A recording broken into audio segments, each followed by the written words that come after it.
Salam sejahtera bagi kita. Firman Tuhan untuk kita hari ini Rabu 17 Maret 2021 tertulis dalam Injil Yohanes pasal 8 ayat 12 sampai ayat 20. Demikian firman Tuhan. Maka Yesus berkata pula kepada orang banyak katanya, "Akulah terang dunia. Barang siapa mengikut aku, ia tidak akan berjalan dalam kegelapan, melainkan ia akan mempunyai terang hidup." Kata orang-orang Farisi kepadanya, "Engkau bersaksi tentang dirimu, kesaksianmu itu tidak benar." Jawab Yesus kepada mereka, katanya, "Biarpun aku bersaksi tentang diriku sendiri, namun kesaksianku itu benar. Sebab aku tahu dari mana aku datang dan kemana aku pergi. Tetapi kamu tidak tahu dari mana aku datang, kemana aku pergi.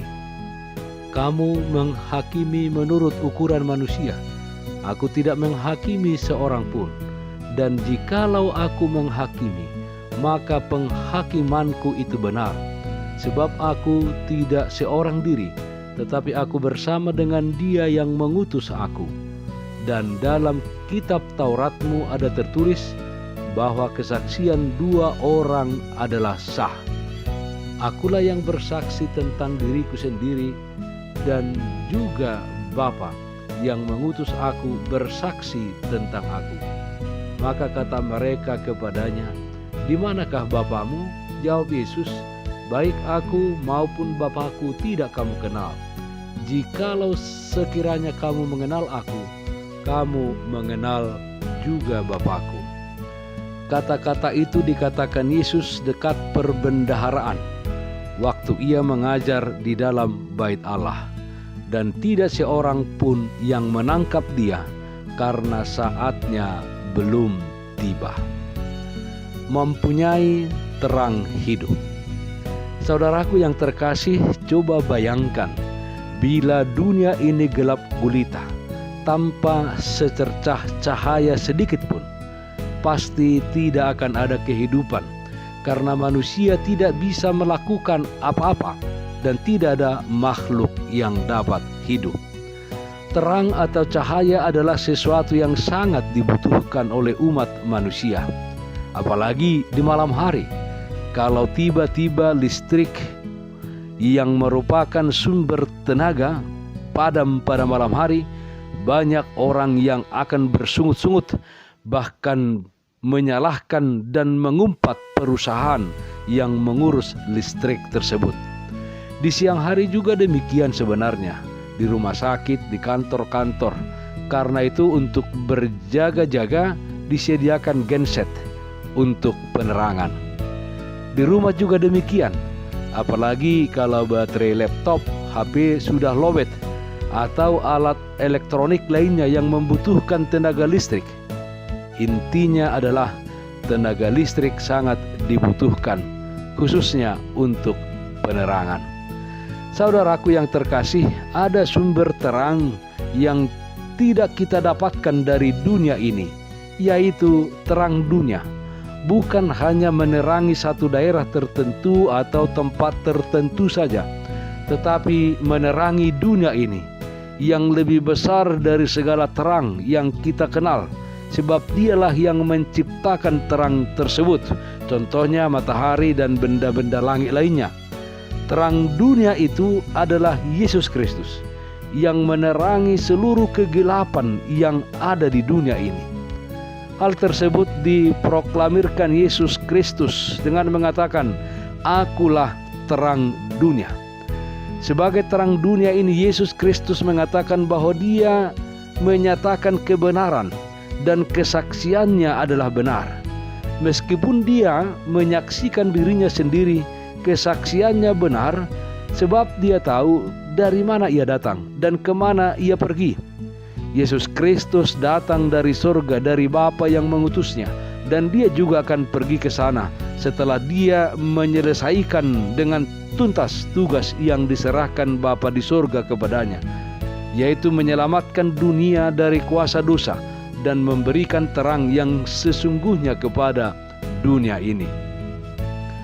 Manusia menghakimi menurut ukuran manusia, tetapi Yesus Kristus datang bukan untuk menghakimi dunia ini.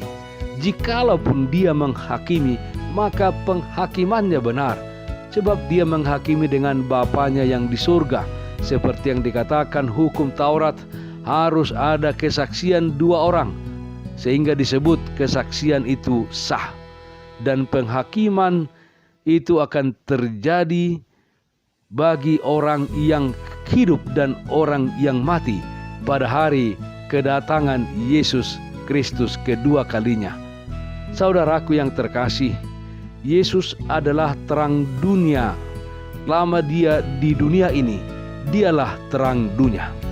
Dalam Yohanes 9 ayat 5 dikatakan, selama aku di dalam dunia, akulah terang dunia.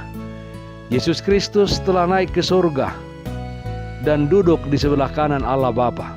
Dan kepada orang-orang percaya disampaikan atau diberikan tugas untuk memberitakan Injil, yang kita kenal juga dengan sebutan amanat agung.